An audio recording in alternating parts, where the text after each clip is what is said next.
Govind Kabra sir, शीतल Kabra ma'am, DFC का पूरा परिवार और यहाँ पर उपस्थित आप सभी को मेरा नमस्कार।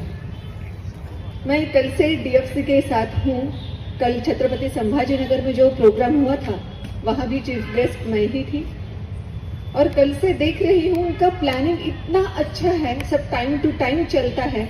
सबसे ज़्यादा मुझे ये बात अच्छी लगी कि 6:30 यानी 6:30, 1 मिनट भी पीछे नहीं, 1 मिनट भी आगे नहीं।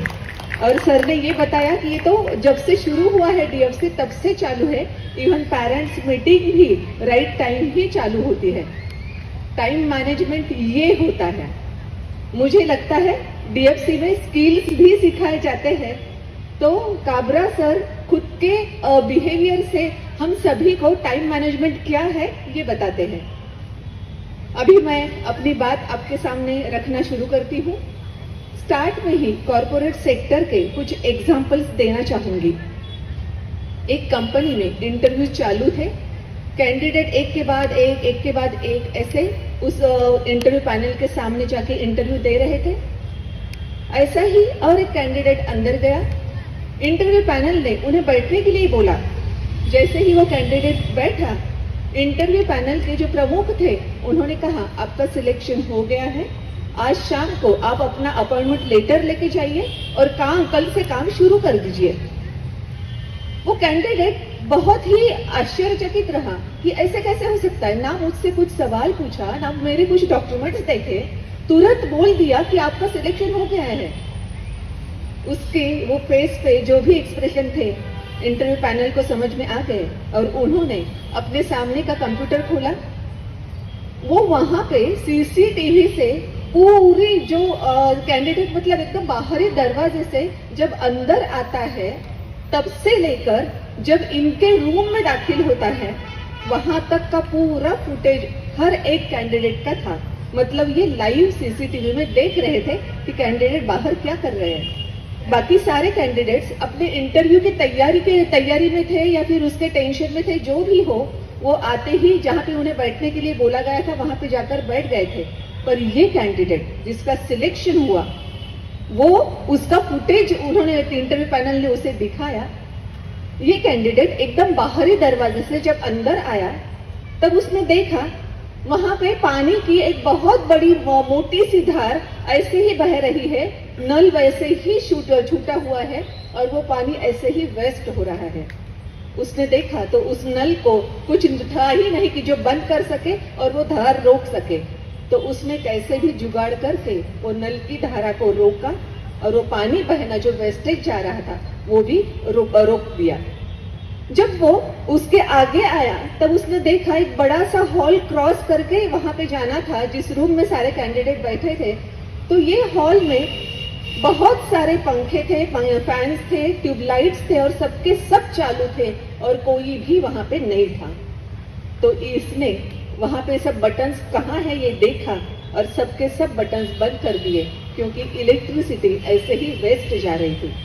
ऐसा बहुत कुछ वो अंदर जाने से पहले कर रहा था। ये सब दिखाने के बाद इंटरव्यू पैनल के प्रमुख ने कहा हमें अपनी कंपनी में सिर्फ रट्टा मारने वाले या बोलने वाले तोते नहीं चाहिए, हमें ऐसे लोग चाहिए जो सच में काम करते हो, इसलिए हमने तुम्हारा सिलेक्शन किया है। दूसरा भी उदाहरण देती हूँ और उसके बाद ये उदाहरण क्यों दिए हैं ये भी बताना चाहूंगी।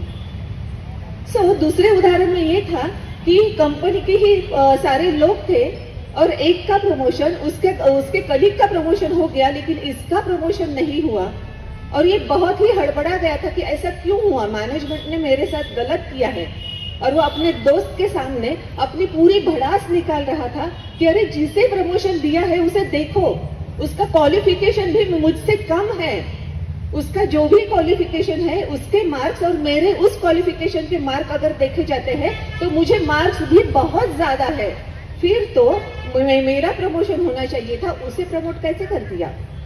तब वो दोस्त ने उसके सामने मानो आईना ही रख दिया और उसने कहा yes I agree, you are intelligent person, you are an intelligent person but he is a wise man. वो टीम बिल्डिंग बहुत अच्छे से कर सकता है, उसके जो सबऑर्डिनेट्स है उनको अच्छी तरह से काम में लगवा सकता है, उनसे काम करवा ले सकता है, वो बहुत ही अच्छे से कम्युनिकेट कर सकता है, किसी को भी नाराज भी करना होगा तो भी वो इस वर्ड्स में वो उनसे बात करता है कि वो भी नाराज नहीं होता है। सो ये होता है स्किल्स का बहुत अहम होना, और अभी तो स्किल्स ही बहुत इंपॉर्टेंट है। डीएफसी का जब मैंने मोटो पढ़ा, विश पढ़ी, फोकस पढ़ा, तब मुझे बहुत ही अच्छा लगा, क्योंकि ये मैंने देखा कि उनका भी क्या है, यस मार्क्स तो चाहिए, क्योंकि किसी भी जॉब में अगर जाना है तो पहले मार्क्स देखे जाते हैं। अपने सिस्टम इस तरह की ही है, पर मार्क्स के बाद जो वहां पे करना है आगे के बहुत सारे सालों में, वो करने के लिए स्किल्स ही महत्वपूर्ण है। और मैंने जब मोटो विश पढ़ा तो उसमें लॉजिकल थिंकिंग, एनालिटिकल एबिलिटी, इस तरह से स्किल्स भी सिखाए जाते हैं। फिर कॉम्पीट करना है तो औरों से कॉम्पीट करने के बजाय खुद से कॉम्पीट करना बहुत जरूरी है, ये तो पहले से मैं भी मानती हूँ, और वही विश भी उनका डीएफसी की है, ये जानकर मुझे बहुत ही अच्छा लगा। कॉम्पीट दूसरे से करने की बजाय हम खुद यूनिक है, सो हमने खुद से कॉम्पीट करना चाहिए। कल हम क्या थे, आज उसमें जरा भी पॉजिटिव बदलाव आया है क्या, ये अगर हम देखते हैं तो यस, हम कॉम्पीट अच्छे से कर रहे हैं, ये भी मुझे बहुत बड़ी अच्छी बात लगी।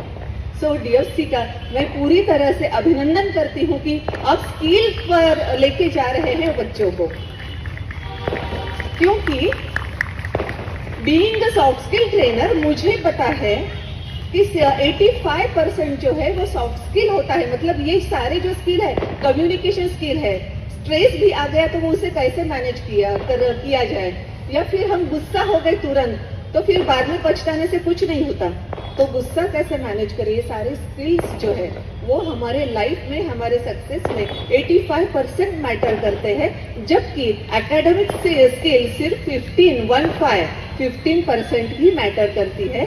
और इस 15 के साथ साथ 85% पे भी डीएफसी ध्यान देती है, ये मुझे बहुत ही अच्छा लगा, मैं फिर से अभिनंदन करती हूँ। अच्छा, मैं आप सभी को एक पूछना चाहूंगी एक बात, आप में से किसने डायनासोर सच में देखा है? नहीं, किसी ने भी डायनासोर सच में नहीं देखा? अच्छा छोड़ दो, वैसे मैंने भी सच में नहीं देखा कभी। पर दूसरा सवाल मेरा ये है कि आप में से कौन है ऐसा कि जिसने कॉकरोच कभी भी नहीं देखा? अच्छा, कॉकरोच शायद सबने देखा होगा, ओके, कॉकरोच मैंने भी देखा। इन दोनों के एग्जाम्पल से मैं आपको कुछ बताना चाहती हूँ। कॉकरोच की कुछ विशेषताएं हैं जो हमें समझनी जरूरी है, जिसे मैं आगे और बताऊंगी भी। कॉकरोच एक तो ऐसा है, एक तो वो इतना सा ही, कितना भी लंबा हो, कितना भी पूरा फुल्ली ग्रोन भी हो, तो वो इतना सा कुछ इंचों तक ही बढ़ता है, इतना छोटा सा वो कीटक है। पर उसकी विशेषता ये है कि 0 डिग्री टेम्परेचर पे भी वो बहुत अच्छे से जीता है, उसे टेम्परेचर का कुछ भी प्रॉब्लम नहीं आता। पहली बात ये। दूसरी बात ये, यहाँ पे बहुत सारी लेडीज है, जब वो गांव जाती है 4-5 दिनों के लिए घर को ताला लगा के, तब वो मन ही मन बहुत खुश होती है कि चलो हम अब 4-5 दिन घर में नहीं है, तो घर में जो भी कॉकरोचेस है वो सारे, कुछ भी उनको खाने को नहीं मिलेगा तो वो मर जाएंगे, है ना। पर जब वो 4-5 दिनों के बाद घर पे फिर से लौटते हैं तो और ज्यादा तादाद से ये कॉकरोच उनके स्वागत के लिए उनको तैयार दिखते हैं। क्यों? क्योंकि कॉकरोच की एक विशेषता और भी है कि 90 दिनों तक कुछ भी बिना खाए वो कॉकरोच जीवित रह सकते हैं। और वैसे भी उन्हें खाने के लिए हमारा जो झूठा खाने का बचा है वही की उसकी ही जरूरत नहीं रहती। उन्हें खाने के लिए कहीं पे बाल गिर गए हैं तो भी वो खाना है उनके लिए, कहीं पे कागज है, पुष्टे है तो वो भी उनके लिए खाना है। और इसलिए हम कुछ भी करें वो जाते नहीं।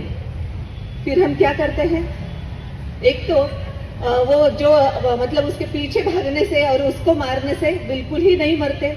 फिर हम क्या करते हैं, सोच सोच के आखिर में पेस्ट कंट्रोल करवा लेते हैं। पेस्ट कंट्रोल करवाने के बाद 5-6 महीने तो बहुत अच्छी तरह से गुजरते हैं, पर फिर एक दिन ऐसे आता है जब ये छोटे छोटे कॉकरोचेस हमें फिर से दिखने लगते हैं और हमें फिर से पेस्ट कंट्रोल करना होता है। ये क्यों? ऐसा क्यों होता है? कॉकरोचेस की और एक बड़ी विशेषता इस तरह की है कि एटमॉस्फेयर या वातावरण किसी भी तरह से बदल जाए तो भी वो बहुत अच्छे तरह से जिंदा रह सकते हैं। साइंटिस्ट ये बताते हैं कि अगर दुर्भाग्यवश परमाणु अस्त्र का वापर हो भी गया तो कौन कौन सी स्पेसीज हमेशा के लिए खत्म हो जाएगी। ये जितने कॉन्फिडेंस से वो बोलते हैं, उसी कॉन्फिडेंस से ये साइंटिस्ट ये भी बात बताते हैं कि परमाणु अस्त्र का अगर वापर हो भी गया तो भी ये कॉकरोचेस जीवित रहेंगे। क्यों? क्योंकि कॉकरोचेस की ये विशेषता है कि कुछ भी हो जाए, वातावरण कितना भी बदल जाए, वो खुद में ऐसे बदलाव लाते हैं जिसके लिए उस बदलते परिस्थिति में भी वो जीवित रह सकते हैं। दुर्भाग्यवश बोलो या कोइंसिडेंटली बोलो, जो भी हो, पर डायनासोर को ये नहीं पॉसिबल हुआ खुद में बदलाव लाना परिस्थिति के अनुसार। हमने वैसे तुलना अगर की तो कॉकरोच इतने छोटे से है, डायनासोर तो इतने सारे बड़े थे। कुछ डायनासोर तो ऐसे थे कि जस्ट उन्होंने एक पैर उठा के आगे रख दिया तो पूरी धरती वहां की हिल जाती थी। इस तरह के भी डायनासोर थे, पर वो अपने खुद के अस्तित्व को नहीं बचा पाए। क्यों? क्योंकि उन्हें ये नहीं पॉसिबल हुआ कि बदलते वक्त के साथ खुद को भी बदलना है। इसलिए स्किल्स भी जरूरी है। बदलता वक्त जिस तरह से भी आता है हमारे लाइफ में, तो उस तरह से अगर हम खुद में भी बदलाव लाते हैं कि यहाँ पे इस तरह से बिहेव करना चाहिए, वहां पे उस तरह से बिहेव करना चाहिए। हम ऑफिस में या जहां भी हम काम करते हैं वहां पे भी हमें मतलब पता होता है कि हमारे सबॉर्डिनेट्स जो है, कुछ सबॉर्डिनेट्स वाह शाबाश बहुत अच्छा काम किया, सिर्फ इतनी लाइन बोल दी तो आगे का काम पूरी अच्छी तरह से करते हैं। कुछ एम्प्लॉयज ऐसे भी रहते हैं जिन्हें डांटने के सिवा वो काम ही नहीं करते, तो उन्हें डांटना पड़ता है। तो इस तरह से इसको किस तरह से हैंडल करना है, ये स्किल अगर हमारे पास है तो डेफिनेटली परिस्थितियां कितनी भी बदल जाए, कॉकरोच की तरह हम हमेशा खुद का अस्तित्व टिकाए रख सकते हैं। ये बात तो डेफिनेटली है। और इसी उदाहरण पे मैं ये भी बताना चाहूंगी कि परिस्थितियां हमेशा हमारे हाथ में नहीं होती। कोरोना आए या ना आए ये हमारे हाथ में था क्या? बिल्कुल नहीं। पर कोरोना में हुआ क्या? कोरोना में किसी की जान चली गई, किसी की जॉब चली गई, किसी का संघर्ष और बढ़ गया। कोई संघर्ष ओके ठीक है, आज कोरोना है, कल से फिर अच्छे दिन आएंगे, इसी शुभेच्छा में या फिर इसी होप में वो आगे बढ़ता रहा था। और उसी परिस्थिति में कुछ ऐसा भी हुआ कि बहुत एजुकेटेड थे, इंटेलेक्चुअल लेवल उनकी बहुत ज्यादा थी, पर शायद खुद के इमोशंस को वो संभाल नहीं पाए। उनके पास परिस्थिति के अनुसार खुद में बदलाव लाने का स्किल नहीं था, इसलिए वो अपने जीवन से ही हार गए। ये बिल्कुल ही ना हो।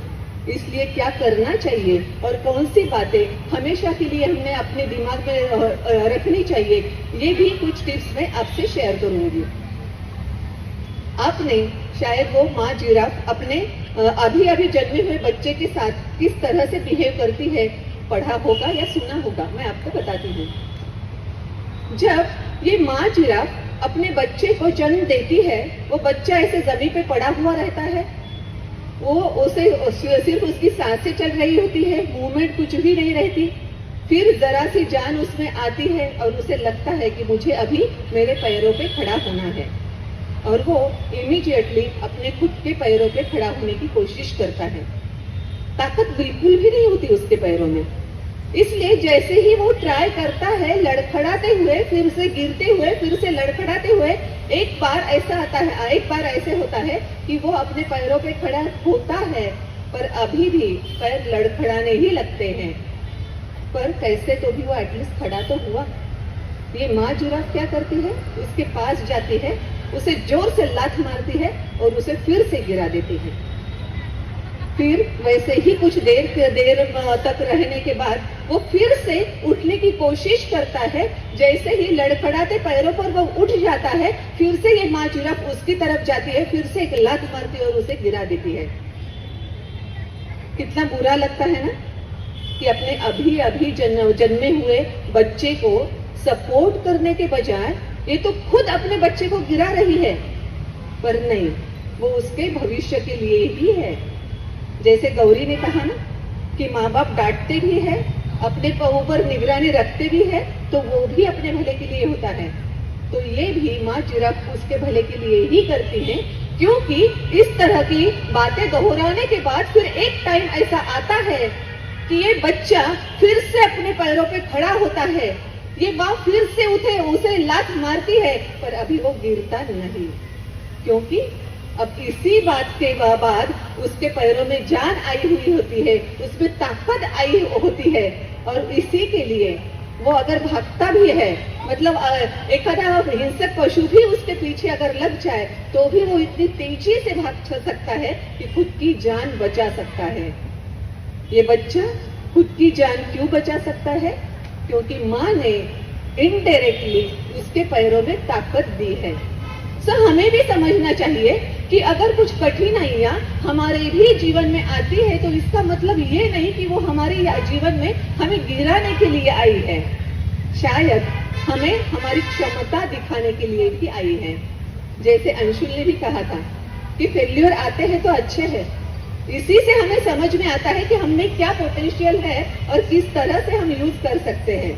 सो कठिनाइयां आती हैं, आने दीजिए, लेकिन उसमें से भी हम अच्छा क्या कर सकते हैं ये देखना चाहिए। और फिर हम ये भी तो सोच सकते हैं ना कि शायद आपदा को भी हम अवसर में बदल सकते हैं क्या? जैसे गरुड़ करता है, जब बहुत घने बादल छाते हैं आकाश में, तब बाकी सारे पंछी अपने घोंसले की तरफ जाने लगते हैं, पर गरुड़ इकलौता पंछी ऐसे होता है जो बादलों के भी ऊपर जाता है। क्यों? क्योंकि बादल आना, घने बादल छाना उसके लिए आपदा है, तो वो उसका रूपांतर उसके अवसर में करता है। बादलों के ऊपर जाके अपने पंखों को उन बादलों के ऊपर वो अच्छी तरह से रेस्ट देता है, उसका वो अच्छी तरह से रेस्टिंग टाइम होता है। तो शायद ये भी गुण, ये भी पोटेंशियल हम में हो, हमें अब तक पता नहीं होगा, लेकिन अगर ऐसे कुछ प्रॉब्लम्स आती है तो वो अवसर बन के आती है शायद, और हमारा पोटेंशियल पूरी तरह से बाहर अगर आता है तो यस, ये भी बात तो बहुत अच्छी ही हुई। एक बात जो मैं बोल रही थी कि स्किल्स रहना ज्यादा जरूरी क्यों है, एक जस्ट एंगर का ही एग्जांपल ले लो। हर किसी के साथ ऐसा होता होगा ही कि हम इमोशंस में आगे, किसी ने कुछ कहा, किसी ने कुछ बोला और हमने सडनली रिएक्ट कर दिया। रिएक्ट करने के बाद कुछ देर के बाद हमें क्या लगता है, अरे हमने ऐसे नहीं बोलना चाहिए था, हमने ऐसे नहीं करना चाहिए था। बहुत पछतावा होता है, लेकिन कुछ उस पछतावे से कुछ भी बाद में फायदा नहीं होता, वो पछतावे के साथ ही हमें रहना पड़ता है। सो ऐसे में जैसे स्किल के बारे में बोल रही हूँ, एंगर मैनेजमेंट का स्किल अगर हम में है तो हम क्या कर सकते थे? हम कछुए से भी कुछ सीख सकते थे। ये मुझे हमारी भारतीय संस्कृति की विशेषता जो है ना, वो बहुत ही भाती है। कौन सी विशेषता? कि हम चराचर सृष्टि से सब सीखते हैं। छोटे छोटे बच्चों से भी अगर उनमें से कुछ सीखने की बातें हो तो वो भी उनसे हम सीखते हैं। तो कछुए से हमने क्या सीखना चाहिए? कछुए से हम 3 बातें सीख सकते हैं। एक तो पहली बात यह है, जब उसे लगता है, वो चलता रहता है, जब उसे लगता है कि कुछ तो भी प्रॉब्लम है, कुछ तो भी हमें डेंजर है उसके लिए, तो वो तुरंत क्या करता है? अपने आप को उसके कवच के अंदर ले लेता है, ताकि बाकी उसका जो भी डेंजर था तो वो उससे वो बच सकता है।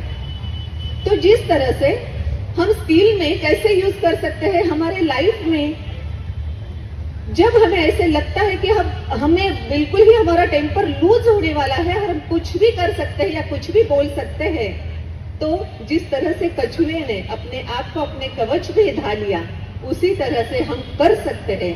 अपने कवच में तो नहीं ढा सकते क्योंकि कवच है ही नहीं, पर एटलीस्ट ये कर सकते हैं, उस परिस्थिति से हम जरा दूर जा सकते हैं। अपने आप में ही रहने के लिए उस परिस्थिति में नहीं रहेंगे क्योंकि और कोई कुछ बोलेगा तो हम खुद को रोक नहीं पाएंगे।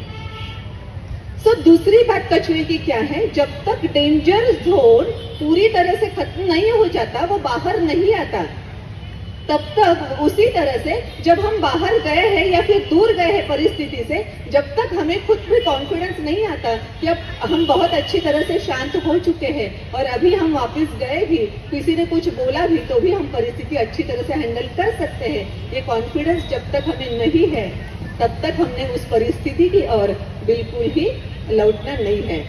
और तीसरी बात कछुआ करता है, जब उसे समझ में आता है कि डेंजर जोन से हम पूरी तरह से अच्छे फ्री हो गए हैं, तो वो बाहर निकलता है और फिर अपना चलना शुरू कर देता है।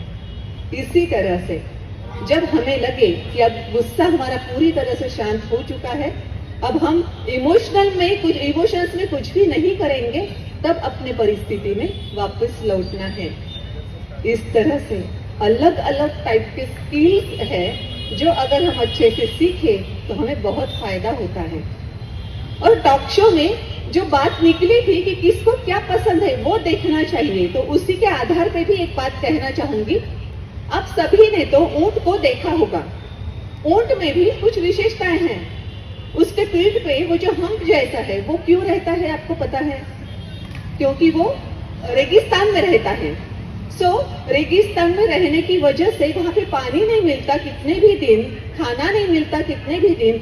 अब जब उसका हंच है उसके पीठ के ऊपर, तब उसके साथ वो अच्छी तरह से रह लेता है। पानी अगर बहुत सारे दिन नहीं भी मिले तो भी उसको प्रॉब्लम नहीं आता, मतलब वो रेगिस्तान का एनिमल है, इसलिए उसपे भगवान ने नेचर ने उसपे वो हम्प दिया है। दूसरी विशेषता ऊंट की हमें ये भी दिखते हैं कि उसके आईलैशेस बहुत ही बड़ी बड़ी रहती है। क्यों? क्योंकि अगर रेगिस्तान में स्टॉर्म तूफान आ भी जाए तो भी क्या होता, वो रेती के छोटे छोटे कण जो उसके आंखों में जा सकते थे, तो उससे आंखें बचाने के लिए नेचर ने उसे बड़ी बड़ी आईलैशेस दी है। मतलब रेगिस्तान का प्राणी है इसलिए उसे वो दिया है। और तीसरी विशेषता ये भी आपने देखी होगी कि उसके पैरों की रचना बहुत ही अलग है। क्यों? क्योंकि उसे रेगिस्तान में सिर्फ चलना नहीं है, तो उसे रेगिस्तान में दौड़ना भी है। तो पैरों की रचना इस तरह से है कि वो रेगिस्तान में भी बहुत अच्छी तरह से दौड़ सकता है। पर फिर अब सवाल आता है कि सारी विशेषताएं ऊंट के लिए अगर रेगिस्तान के लिए दी है नेचर ने, तो ये ऊंट हमारे जू में क्या करते हैं, ये ऊंट हमारे शहरों में क्या करते हैं? आपको बता दूं, ऊंट सवार बहुत सारे ऐसे होते हैं जो छोटे छोटे बच्चों को उस पर बिठाते हैं और एक चक्कर लगवाते हैं और पैसे कमाने का उनका एक वो साधन है। पर ऊंट शहरों में चलने के लिए उनके पैर नहीं है, उन्हें बहुत तकलीफ होती है, क्योंकि उनके पैर, उनकी आंखें, उनकी पूरी बॉडी ही रेगिस्तान के लिए बनी है। सो मेरा भी बोलना यह है कि हम सब अलग अलग एप्टीट्यूड से आए हैं, अलग अलग इमोशंस, अलग अलग थॉट से आए हैं, इसीलिए हर एक का एकदम एक दूसरे से मेल खाना पॉसिबल नहीं है। हम सब अलग अलग है, तो हम जब अगर यहाँ पे आते हैं, ऊंट जैसे रेगिस्तान में उसकी सब विशेषताएं उसके लिए काम आती है, पर यहाँ पर आने के बाद कुछ भी नहीं आती। उसी तरह से अगर हम अपना एप्टीट्यूड छोड़ के दूसरी जगह अगर कहीं जाते हैं, तो उसी तरह से हमारा हाल होगा जो रेगिस्तान के ऊंट का इस शहर में होता है। इसलिए खुद का एप्टीट्यूड देखना, और रेगिस्तान का ऊंट रेगिस्तान में रहना चाहिए, तो हमें खुद को क्या पैशन है, खुद को क्या बनना है देखना है, और उसी तरह से उसी जॉब में या उसी प्रोफेशन में हमें जाना है, उसी तरह की करियर को ही हमें चूज करना है। ये भी बात हमें अच्छी तरह से समझ लेनी ही चाहिए। ये सब देखते हुए हमें कुछ ऐसे भी लोग मिलते हैं जो हमें डिस्करेज करते हैं। हमने सुना ना कि डिस्करेज करने वाले लोगों से किस तरह से बचा जाए, बहुत अच्छी तरह से यश ने बताया। और एक दूसरी भी बात है, किस तरह से इन लोगों से हम बच सकते हैं, इसके लिए मैं एक मेंढक का उदाहरण देना चाहूंगी। मेंढकों की कंपटीशन लगी हुई थी। 7वें फ्लोर की एक बड़ी ही इमारत थी, और वो इमारत पूरी, उनके वॉल्स जो थी, दीवारें जो थी, वो पूरी कांच की दीवारें थी। और ये मेंढकों की कंपटीशन ऐसी तय हुई कि वो बाहर की दीवार, कांच की दीवार जो है, तो वो नीचे से ऊपर तक चल के जाना है, चढ़ के जाना है और एकदम ऊपर पहुंचना है। जो मेंढक एकदम ऊपर पहुंच जाएगा उसे, वो फर्स्ट आएगा और उसे बख्शीश दिया जाएगा। फिर कंपटीशन में जिन्होंने पार्टिसिपेट किया था वो सभी के सब वहां पे पहुंचे और चढ़ने लगे। जैसे ही उन्होंने चढ़ने की शुरुआत की, बाकी के मेंढक बोलने लगे, अरे ये कंपटीशन गलत है, हम ऐसे कांच की दीवारों पर नहीं चढ़ सकते। तो जो चढ़ने वाले थे उनमें से 3-4 रुक गए कि हाँ सच में ये तो गलत कंपटीशन है, ऐसे तो हम चढ़ ही नहीं पाएंगे। फिर बाकी के भी मेंढक फिर भी आगे बढ़ते रहे कि है, हम पर विश्वास है, हम आगे जा सकते हैं। वो जैसे ही आगे जा रहे थे, नीचे के मेंढक फिर से चिल्ला रहे थे, अरे गिर जाओगे, इतनी ऊपर से गिरोगे अगर तो मर जाओगे, नीचे आ जाओ, नीचे आ जाओ। तो बहुत सारे मेंढक फिर से नीचे आ गए। ऐसा करते करते सिर्फ एक मेंढक ऐसा था कि जो किसी की भी बातों पे ध्यान नहीं दे रहा था, वो अपना ऊपर चढ़ रहा था और आखिर में वो फ्लोर के एकदम ऊपर गया भी, तो फर्स्ट प्राइज उसे मिला भी। पर जब सभी ने उसको पूछा कि इतनी हिम्मत तुम में कल कैसे आई, बाकी सारे मेंढक तो कंपटीशन छोड़ के पीछे आ गए, तो तुम कैसे ऊपर जा रहे थे? तो फिर बाद में समझ में आया कि ये क्वेश्चन भी उसे सुनाई नहीं दे रहा था। क्यों? क्योंकि वो बहरा मेंढक था। वो मेंढक बहरा था, इसलिए जो भी कमेंट नीचे हो रही थी कि तुम कर नहीं सकते, तुम चढ़ नहीं सकते, तुम मर जाओगे, तुम गिर जाओगे, ये निगेटिव कमेंट्स उसको कुछ भी सुनाई नहीं दी और वो बहुत अच्छी तरह से अपने आप ऊपर चढ़ता ही रहा और अपने सक्सेस को उसने अच्छी तरह से पा भी लिया। इसीलिए जब कोई हमें डिस्करेज करने लगे ना, तो हमें वो बहरा मेंढक बनना है। और इसी मेंढक की कहानी के साथ मैं आप सभी को शुभेच्छा देती हूँ कि आप ज्ञान तो अर्जित कीजिए ही, पर उसके साथ स्किल्स पर भी ध्यान रखिए और डेफिनेटली पढ़ाई और परसेंटेज के साथ साथ ये स्किल्स आप जब लोगे, एक्वायर करोगे, तब सक्सेसफुल अपने जीवन में अपने तरीके से डेफिनेटली हो जाओगे। आप सबको ही शुभकामनाएं और यहीं पे मैं अपने शब्दों को विराम देती हूँ। Thank you.